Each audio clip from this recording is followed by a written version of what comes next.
여야 의원들의 뜨거운 정치 토론, 여의도 펀치 시간입니다. 더불어민주당 김원희 의원, 국민의힘 배준영 의원과 함께하도록 하겠습니다. 어서 오세요. 네, 안녕하세요. 네, 안녕하세요. 여의도 펀치 오늘의 첫 번째 주제어 보고 오겠습니다. 네, 서로가 서로를 대장동 개발 의혹의 몸통이라 부르고 있습니다. 그리고 게이트라고 지목하고 있습니다. 동일한 사건, 그리고 같은 녹취록을 두고 이른바 아전 인수격의 해석이 이어지고 있는데요. 대선 레이스의 마지막까지 아마 이어지지 않을까 이런 생각이 우려스럽게 들고 있습니다. 그 얘기 좀 해보겠습니다. 먼저 김원희 의원요. 네. 오늘 이재명 후보가 대장동 의혹의 몸통은 윤석열 후보다. 네. 100% 확신한다라고 얘기했습니다. 어떤 근거가 있는 겁니까? 제가 오늘 지난 TV 토론에서 우리 이재명 후보가 패널을 하나 준비해서 저도 패널을 한번 준비해봤습니다. 그동안에 계속 국민의힘 윤석열 후보 관련한 녹취록만 나오고 네. 또 한편에서는 이재명 후보 관련한 게 따로따로 나와서 두 개를 한번 한꺼번에 모아봤습니다. 네. 모아봤던 이런 일이 나옵니다. 국민의힘 윤석열 후보는 내가 가진 카드면 윤석열은 죽어. 윤석열은 내가 욕하면서 싸우는 사람이야. 윤석열이 봐주는 것도 한계가 있다고 해. 윤석열은 영장 들어오면 죽어. 윤석열은 원래 죄가 많은 사람이야. 김만배가 또 이렇게 얘기합니다. 나한테도 손 꼭 잡으면서 내가 우리 김 부장 잘 아는데 위험하지 않게 해. 이런 말도 있고요. 김만배가 우리 부산저축은행 관련해서 조사를 받으러 가는 조우영에게 이런 얘기도 합니다. 오늘은 올라가면 커피만 한 잔 마시고 오면 된다. 이런 얘기도 나오고요. 또 조우영은 대장동에 대해서는 검찰이 물어본 기억이 없다. 이런 얘기도 나옵니다. 남욱은 수사관이 그냥 덮어줬다. 아예 대놓고 덮어줬다. 만배형이 고생을 많이 했다. A 검사장이 직접 수사관에게 전화했다. 이런 얘기예요. 이런 얘기를 쭉 훑어보면 우리 윤석열 후보는 이 대장동 공범들과 조력하거나 지원하거나 어떻게 보면 사실상 공범관계로 보이기도 하고 협박의 대상이 되기도 합니다. 네. 일관되게 녹취록의 흐름들이 그렇게 윤석열의 그런 문제를 향하고 있습니다. 네. 반면 더불어민주당 이재명 후보를 보겠습니다. 남욱은 이재명은 내 입장에서 보면 합법적 권한을 이용해 사업권을 뺏어간 사람이다. 남욱 또 이런 얘기합니다. 12년 동안 트라이 해봤는데 CR도 안 먹히더라. 또 이런 얘기도 합니다. 이재명이 경기도 지사 시절에 내가 아는 한 이 사건과 무관하다. 이런 얘기하고요. 또 남욱은 이재명 때문에 죽을 뻔했다. 정혁학이는 이런 얘기도 합니다. 부정거래 이재명이 알면 큰일 난다. 유동길은 이런 얘기도 해요. 3억 5천만 원 뇌물 받으면서 2층, 여기가 이제 성남시장실이거든요. 2층 모르게 입단속 잘해라. 일관되게 나오는 얘기는 우리 이재명 후보는 이 대장동 공범들에 대해서 방해하고 있고 어떻게 보면 공포의 대상이 되고 있는 걸 보고 있죠. 예. 알 수 있죠. 이런 사건에서 볼 수 있듯이 이 사건은 누구를 향하고 있고 이 녹취록에서 나타난 사건의 진실이 뭐냐. 이거는 국민들이 충분히 이 두 개를 비교해 보면 이 녹취록에 나오는 말들을 비교해 보면 예. 윤석열 게이트를 향하고 있다라고 하는 게 분명해지고 있다는 거죠. 이 본선 레이스 시작도 훨씬 전에 각 당의 경선이 한창일 때부터 대장동 개발 의혹의 핵심 인물 중에 한 명, 그리고 그 꼭지점으로 이재명 후보가 지목이 돼 왔던 것 사실입니다. 그런데 지금 말씀하신 것처럼 이 녹취록이 공개가 되고 나서 국민의힘과 민주당의 이 공수의 위치가 조금 바뀌어 버린 그런 분위기가 감지가 됩니다. 지금 김원희 의원도 윤석열 후보를 겨냥한 공세를 퍼부은 것으로 전 들리는데요. 배준영 의원께도 여쭤봐야 될 것 같습니다. 바뀐 겁니까? 적반하장도 유분수라는 말로 제가 좀 요약을 해드리고요. 기왕 녹취 말씀하셨으니까 제가 이렇게 좀 말씀드릴게요. 이재명 후보의 형수에 대한 욕설에 대한 녹취 있지 않습니까? 예. 선관위에서 그걸 일부분만 따서 하는 거는 불법이니까 풀 텍스트를 다 하면은 공개를 할 수 있다 이렇게 돼 있습니다. 네. 근데 우리 존경하는 김원희 의원님이 내놓으신 거는 보니까 굉장히 일부분을 발췌해서 하신 것 같아요. 그래서 저희가 저 내용이 악마적인 편집이다. 왜냐면은 앞뒤도 다 자르고 화자도 다 다르고 그런데 다 그냥 엉켜갖고 한 거거든요. 그래서 그거 출처가 분명치도 않고 또 범죄자들이 노래방에서 네. 서로 이야기한 거를 그렇게 했기 때문에 저희가 그거에 대해서 다 일일이 다 해명을 한 바 있습니다. 그리고 또 하나는 공수가 바뀌었다고 그러는데 그렇지가 않습니다. 대장동 이슈를 더 발굴해 주셔서 감사한데 이 이슈의 본질은 3억 5천만 원을 가지고 8,500억이 생겨서 그것을 누가 어떻게 얼마씩 나눠 가졌느냐. 그 과정에서 그 설계를 이재명 후보가 했다고 스스로 자인을 했지 않습니까? 그리고 그거를 전체적으로 이제 총괄한 그 성남 도시개발공사는 이재명 후보가 만든 겁니다. 그리고 거기 있는 직원들, 임직원들을 다 선임한 거고요. 그리고 운명을 달리하신 두 분도 사실은 그 이 대장동 사건의 희생자라고 볼 수 있습니다. 말 좀 덧붙이자면은 김문기 처장의 아드님이 오늘 기자회견을 하신 모양인데 두 분이 사실 이재명 후보하고 김문기 처장하고 서로 잘 안다고 또 증언을 하고 좀 안 된 얘기지만은 그 김문기 처장 그 발인 날이 12월 24일이었는데 글쎄 이재명 후보가 산타클로스 복장을 하고 그렇게 그 선거에 관련된 말씀을 하시고 그래갖고 굉장히 상처 입었다는 그런 얘기를 들었습니다. 그래서 좀 사필 규정으로 생각하고 민주당에서는 사과를 좀 선행해야 되지 않나 이렇게 생각을 하고 있습니다. 네, 녹취록에 대한 유리한 부분만 발췌해서 얘기를 하고 있다라는 말씀을 하셨습니다. 이 녹취록 전문에 대해서는 지금 어디서도 확인할 수 있는 상황이 아니고 검찰이 수사의 자료로만 활용하고 있는 상황이기 때문에 계속 이런 의혹이 커지는 것 같습니다. 네, 그래서 한마디 저도 한마디만 하겠습니다. 그래서 이제 대장동 의혹이 어떻게 나옵니까? 언론의 그분이라는 말에서 시작됐습니다. 네. 언론 보도였죠. 그 언론 보도를 가지고 윤석열 후보가 페이스북에 그분은 이재명을 가리키고 있다라고 하면서 이 논란이 시작됐어요. 몇 달 동안 정말로 집요하게도 국민의힘은 이재명에게 이 대장동 프레임을 씌우기 위해서 노력했습니다. 예. 넉 달 동안 사실 당시에 이 대장동 얘기가 나오기 전만 해도 압도적 1위였거든요. 이재명 후보가. 근데 이 프레임 씌워가지고 정말 고생 끝에 나락으로 떠졌다가 다시 또 올랐다가 지금 초박빙까지 이제 가고 있는데 이런 상황 누가 이용했습니까? 국민의힘이 그동안 이용한 거 아닙니까? 자기들은 언론에 보도된 걸 가지고 넉 달 동안 우려먹고 끓여먹고 삶아먹고 하더니 지금 우리 민주당이 반박하니까 뭐라고 얘기하시는 거죠? 그게 말이 됩니까? 그야말로 그게 적반하장입니다. 두 번째, 이재명의 설계 얘기도 사실은 이렇게 얘기한 겁니다. 이재명 후보는 대장동의 공범들의 돈을 뺏어서 초과 이익을 환수하기 위한 설계를 한 겁니다.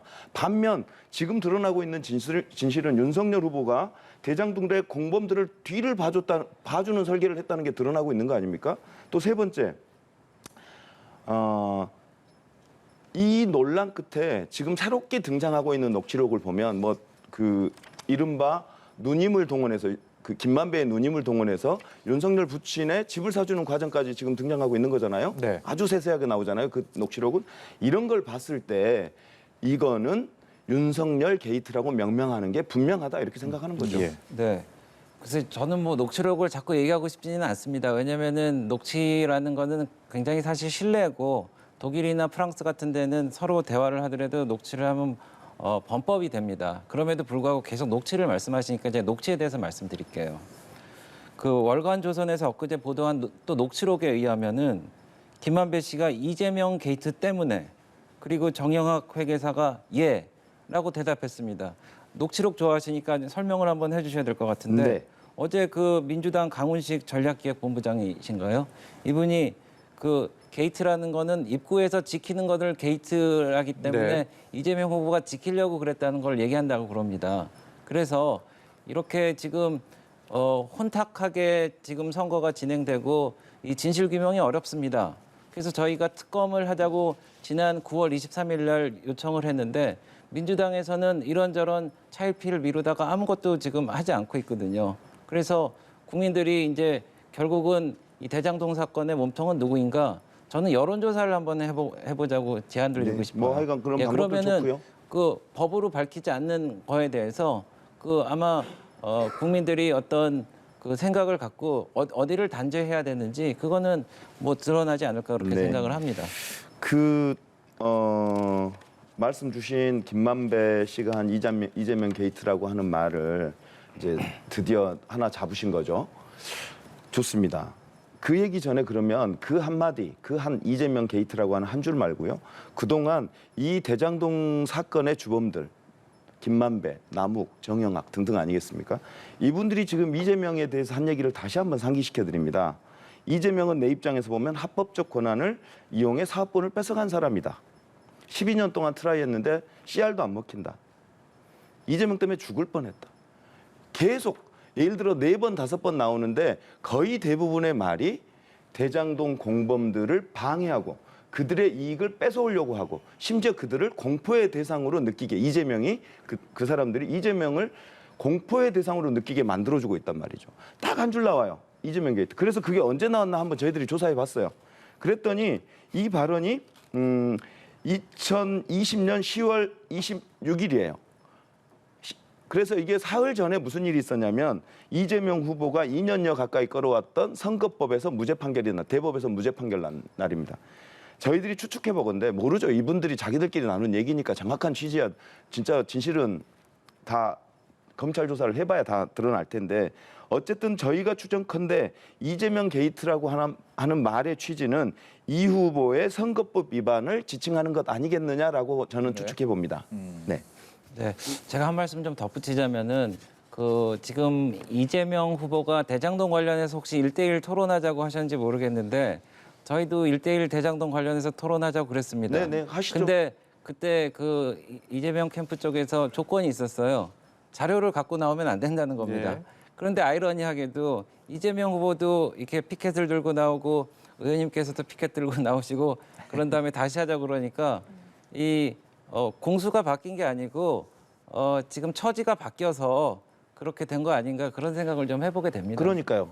새로운 녹취록이 계속 나와가지고 저희 이재명 후보에게 유리한 녹취록이 나와서 그걸 활용하게 됐다는 점 분명히 말씀드리고요. 그리고 또 하나는 이재명 후보도 오늘 말씀하셨습니다. 자료 들고 언제든 1대1 양자 토론하자. 네. 뭐 자료를 갖고 오든 토론 방식이든 언제든 그건 다 윤석열 후보에게 맡기겠다라고 말씀하셨고요. 기왕 차제에 토론 한번 하시죠. 네, 1대1 토론이 됐든 여론조사를 하든 아니면 그야말로 특검을 하든 이 대장동 개발 의혹의 진실 규명은 대선 이전 아니면 이후라도 반드시 필요할 것 같습니다. 서로를 위해서요. 그 부분에 대해서는 네, 동의를 그렇습니다. 하시죠? 아니 오늘 이게 하나 나온 거잖아요. 아니 어제 나온 거잖아요. 정여광이 이제 집 사주는 문제가 나오는 네, 거잖아요.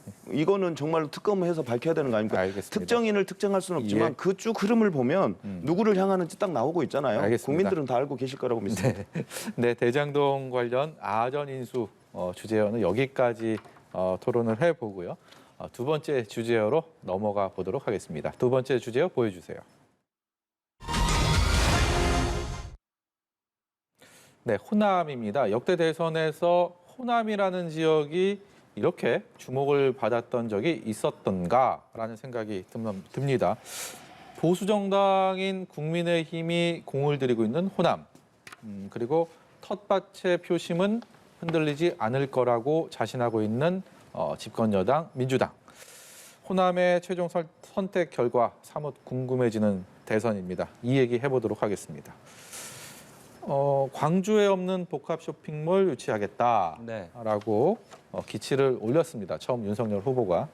그리고 오늘은 DJ 김대중 전 대통령 생가가 있는 전남 하이도를 방문합니다. 네. 호남의 그동안의 서진 정책 이런 이름하에 노력들 많이 하셨는데 네. 왜 이렇게 공을 들이는 겁니까? 국민의힘이 전국 정당으로서 고르게 지지를 얻고자 하는 거는 어떻게 보면 정당의 당연한 일이고요. 네. 사실은 저희가 국민의힘으로 이름을 바꾼 다음부터 했습니다. 5.18 정신을 저희가 정강에 넣었고요. 그리고 지도부가 광주에서 무릎을 꿇기도 하고 여러 번 찾아갔고요. 그리고 그런 어떤 상징적인 조치뿐만 아니라 예산정책협의회에서 예산 지원도 많이 하고 네. 그리고 광주에 지금 자동차 산업이 이제 올라가려고 하고 있는데 저희가 조세특례제한법도 해갖고 실질적인 지원도 했습니다.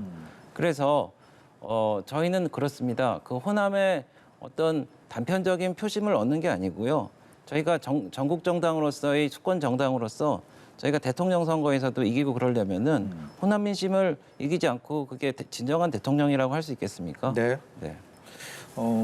지금 이재명 후보도 이 마냥 뒷짐만질 상황은 아닌 것 같다라는 생각이 드는데 김원희 의원은 호남을 또 지역구로 갖고 계시기 네. 때문에요. 오늘 뭐 정면 대응을 좀 자제하되 뭐 과한 공세에는 반박하라 또 이런 내부적인 얘기들이 있었다고 하는데 민주당 이 국민의힘의 호남에 공들이는 이 정책에 대해서 좀 어떤 가이드라인 같은 게 혹시 있을까요? 아니요, 뭐 가이드라인이 있겠습니까? 저희들이야 진실 그대로, 사실 그대로 가는 거죠. 그러니까 윤석열 후보가 광주 쇼핑몰 광주에 오셔서 쇼핑몰 조안을 해주셨어요. 어렵게 귀한 시간 내셔서 이제 광주에 내려오셔서 그런 제안해 주신 거 좋은데 좀 아쉬운 부분이 있어요. 광주 시민들께 오랜만에 오셨으면 대통령 후보답게 지역 불균형 문제라든지 그다음에 인구 감소 문제라든지 지역의 일자리 창출, 청년들의 일자리 창출 문제라든지 혹은 지역 경제가 위기인데 그걸 어떻게 살리겠다든지 이런 큰 아젠다를 가지고 좀 얘기한 후에 그중에 하나로 쇼핑몰도 얘기해 주셨으면 참 좋았을 텐데 다른 얘기는 안 하시고 그냥 그것만 얘기하고 가셨어요.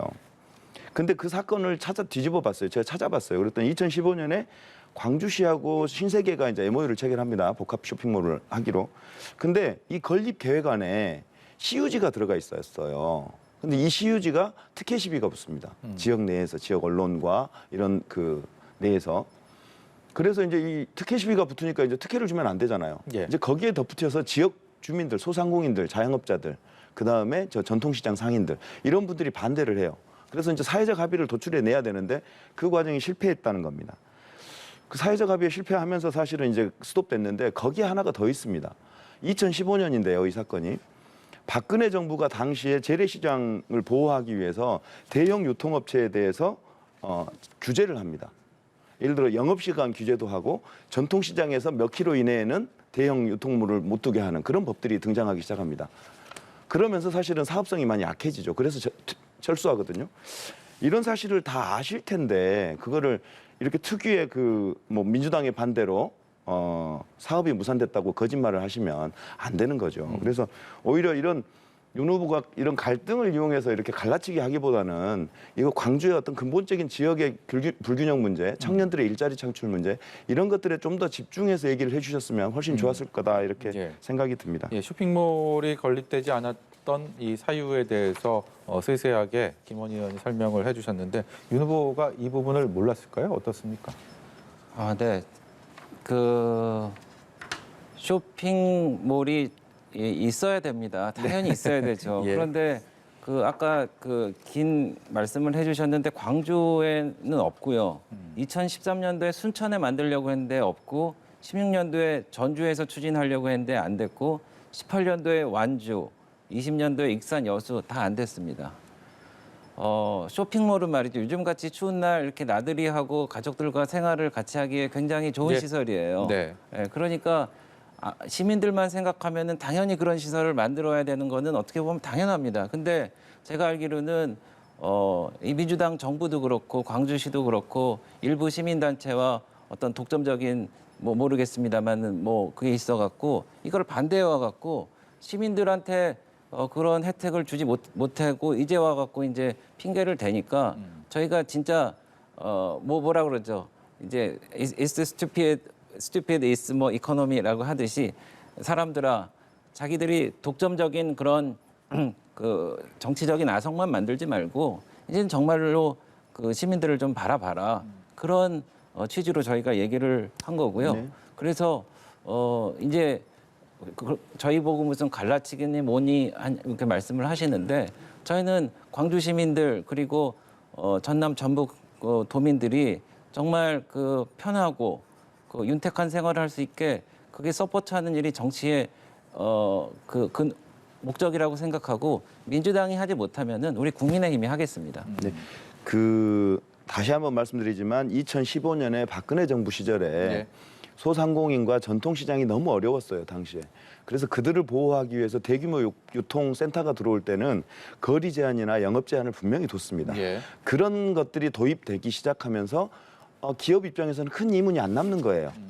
그래서 그러니까 당연히 필요하죠. 있으면 좋죠. 청년들이 그래서 요즘 굉장히 높습니다. 그래서 그런 문제에 대해서 잘못했다고 지적하는 게 아니라 잘하셨는데 그거보다는 좀 더 지역 불균형 문제라든가 청년들의 일자리 창출 문제라든가 인구 감소 문제라든가 이런 근본적 문제를 얘기하시면서 그걸 같이 예. 얘기했으면 좋겠다 이런 말씀이지 그게 불필요하다는 말씀 아니고요. 저희 이재명 후보의 발언 하나 소개해 드립니다. 필요성 인정합니다. 그렇지만 이렇게 기업과 주민들의 편의 이런 문제하고 지역에 있는 자영업자 소규모 이 상점주들이 이해가 충돌할 때는 사회적 합의를 이루어내야 됩니다. 어느 한쪽이 피해를 보지 않도록 그 피해자들에 대한 구제책이 동시에 마련되는 게 사회를 위한 건전한 세상을 위한 상식입니다. 네. 그래서 그런 것들을 하면서 같이 가는 게 좋겠다. 어느 한쪽 편을 들기보다는 이런 상생 전략을 마련하면서 가면 좋겠다라고 하는 게 저희 민주당의 생각입니다. 제가 이런 말씀드리고 싶습니다. 2월 17일이니까 며칠 안 됐죠.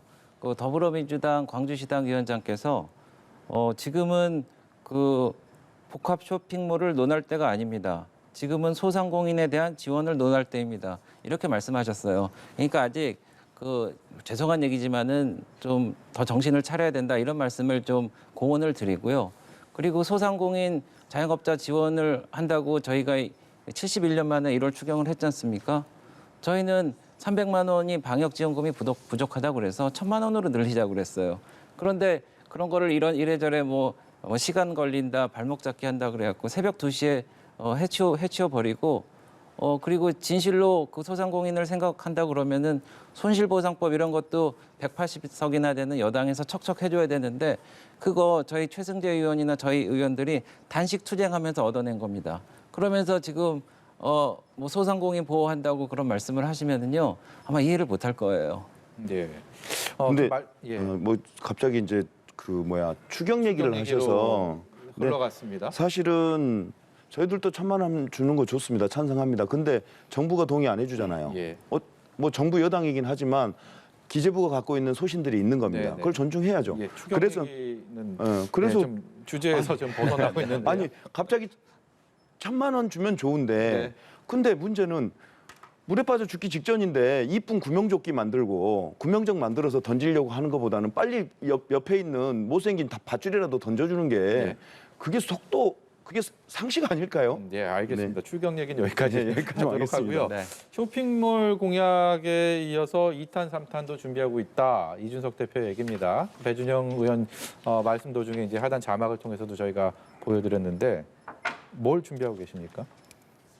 저희가 2탄, 3탄이 뭔지는 뭐 이준석 대표가 말씀을 안 하셨으니까 저도 사실 잘 모르겠습니다. 근데 저희가 이제 정말 진정성 있게 호남에 다가가고 있고요. 네. 저도 호남에 연이 있습니다. 그래서 호남에 연이 있는 59명의 의원님들이 그 호남 동행위원을 하시고 계속 지속적으로 이런 커뮤니케이션도 하고 법안도 만들어주고 예산 지원도 합니다. 네. 그래서 아까 말씀드렸다시피 그 1000cc 이하 되는 자동차 산업에 대해서는 뭐 민주당에서도 안 했는데 저희가 조세특례 제한법도 했고 이번에 광주의 서구의 그 주민센터인가 거기 리모델링을 한다고 그래갖고 저도 거기에 거들어갖고 예산 지원을 또 했고요. 예, 실질적으로 그러니까 예전에는 대단한 정치인, 거물 정치인을 끌어와갖고 호남의 민심을 대변하는 양 그런 식으로 프로파간다를 하고 폴리티컬 엔지니어링을 했다 그러면은 저희는 2탄, 3탄이라는 게 그런 걸 말씀드리는 게 아니고요. 진정성 있는 거를 계속 얘기하면서 호남 민심을 얻어가겠다는 겁니다. 그래서 그런 게 단순하게 하루 이틀의 이야기가 아니고요. 지금 숫자로도 여론 지지율로도 지금 나타나고 있다고 생각을 합니다. 배준영 의원은 직접 그런 표현하지 않으셨지만 국민의힘에서는 민주당이 호남을 그동안 홀드했다 이런 얘기들 주장을 하고 있습니다. 김원희 의원께서 거기에 대한 반론을 주셔야 될 것 같습니다. 지금 우리 윤석열 후보께서 오늘 목포를 다녀가셨습니다. 우리 목포 시민들이 굉장히 크게 기대하고 있었던 게 하나 있습니다. 지난 30년 동안 목포가 지역 의료 불균형 문제 때문에 심각한 피해를 많이 봤습니다. 즉 의대가 없어요. 네. 그러니까 의사들을 충원한 구조 자체가 없습니다. 그래서 윤석열 후보가 와서 그런 문제를 좀 속전하게 얘기해 주기를 기대했는데 오늘 한마디도 안 하고 DJ 정신 계승만 하고 얘기만 하고 갔답니다. 예. 돌아가신 우리 김대중 선생님을 추모해 주는 건 고마운데 그거보다는 현재 살고 있는 목포 시민들을 위한 현안 문제까지 같이 좀 얘기해 주셨으면 좋겠다 싶었고요. 그 얘기를 반면 이재명 후보는 공공의료 공약을 내걸었습니다. 무슨 얘기냐면 의대 없는 지역에 의대를 신설하겠다. 즉 전남입니다. 그리고 의대 정원을 확대하겠다. 그리고 지역의사제를 도입하겠다. 이런 얘기를 했습니다. 특히나 섬 많고 이런 그 이재명 후보의 약속이 섬이 많고 초고령 사회로 진입한 목포를 비롯한 서남권 신안 섬이 많은 지역에 목포대 의대 유치에 대한 어떤 관심과 어떤 이런 것들이 굉장히 지대하게 높아져 나가고 있고요. 이런 문제에 대해서 윤석열 후보가 한마디도 언급을 안 해줘서 좀 섭섭한 마음이 든다 이런 얘기 듭니다. 예. 몇 달 전에도 완도에서 산모가 아이를 낳는데 주변에 아이를 받아줄 산부인과가 없어요. 네. 그래서 닥터 헬기를 타고 나오다가 닥터 헬기에서 그 출산한 그런 뉴스가 나왔거든요. 이런 어떤 목포와 서남권의 이런 어려운 공공의료 현실을 네. 반영해서 이런 약속들은 진짜 실생활하고 밀접한 거니까 이런 건 좀 해주셨으면 좋겠다 이런 생각입니다. 예. 네, 제가 의원님께 죄송한 말씀인지 모르겠지만은 지난 10년간 정권을 2번이나 잡았을 동안 도대체 뭘 하시고 지금 와서 저희 후보가 얘기 안 하니까 섭섭하다고 말씀하시는지 모르겠습니다. 이번에 저희 그 여수를 저희 후보랑 같이 갔다가 올라오는 길에 광주의 서구에 있는 아이파크 현장을 같이 갔습니다. 민주당 지도부가 못 들어오게 했다고 막았다는 바로 거기입니다. 근데 저희 이준석 대표를 모시고 같이 들어가서 정말 여러 얘기를 들었습니다. 그래서 저희가 지원에 대해서 약속하고 그분들이 굉장히 그 섭섭해하시고 민주당 정부에 대해서 실망을 많이 하고 계시고 어떤 분들은 심지어 믿을 거는 국민의힘밖에 없다는 말씀까지 하시는 걸 보면은 저희가 정말 그 호남에 잘해야 되겠다. 그리고 어떤 지역의 맹주로서 그거를 정치의 어떤 플랫폼으로 삼아갖고 단순히 그걸 이용하지 않고 정말 국민만 바라보고 그런 정치를 해야 되겠다. 그런 의지를 좀 다지게 됐습니다. 네. 저희가 하나 마지막으로 설명드리면 제가 시간이 별로 네. 없어서요. 예, 한 제가 말씀만 보건복지위원이에요. 해주시죠. 예. 그래서 이 문제를 정확하게 합니다. 2020년 7월에 문재인 정부가 3가지를 발표합니다. 공공의료 확충 방안을 발표하는데요. 하나, 의대 정원 증원. 둘, 공공의대 설립. 셋, 의대 없는 지역 의대 신설을 발표합니다. 근데 당시에 코로나 2단계 두 번째 코로나 확장기가 옵니다. 네. 팬데믹이 오죠. 그러면서 의사협회의 도움이 절실해졌습니다. 그래서 문재인 정부가 정부의 공공의료 정책에 확실한 방향을 가졌음에도 불구하고 이 코로나 극복을 위해서 의사협회와 협상을 위해서 네. 양보합니다.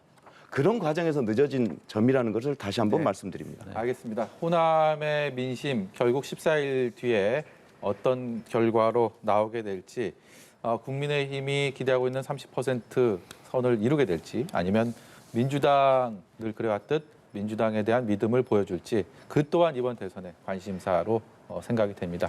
두 분 말씀 여기까지 듣도록 하겠습니다. 지금까지 민주당 김원희 의원, 국민의힘 배준영 의원이었습니다. 고맙습니다. 네, 감사합니다.